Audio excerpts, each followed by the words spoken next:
Un débat qui secoue l'Inde, la foi triomphe par la raison.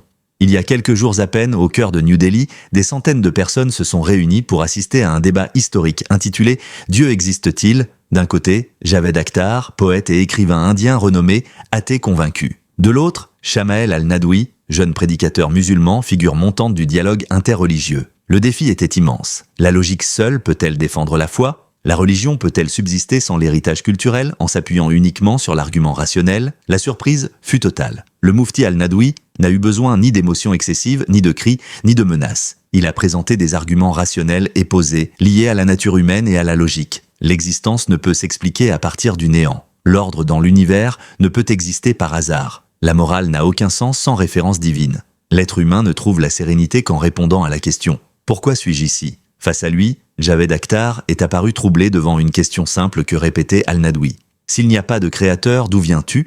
Et qui t'a donné ta conscience pour poser ces questions ? Dans un moment de silence, beaucoup de présents ont réalisé que la question elle-même était un pont entre la raison et le cœur. Les extraits du débat se sont propagés comme une traînée de poudre en Inde. Ils ont dépassé les millions de vues sur YouTube et Facebook, se transformant en arène de discussion intellectuelle parmi les jeunes universitaires. Certains spectateurs ont déclaré dans les commentaires qu'ils se sont rapprochés de la compréhension de l'islam pour la première fois par leur raison avant leurs émotions. La phrase la plus marquante du débat fut celle d'al-Nadwi. « L'islam ne te demande pas de croire aveuglément. L'islam te donne une raison de comprendre, puis t'invite à croire. » C'est là que se révèle la grandeur de l'islam. Une religion qui ne craint pas la question, qui ne fuit pas la raison, qui ne contredit pas la science, mais qui se tient fermement sur la parole divine.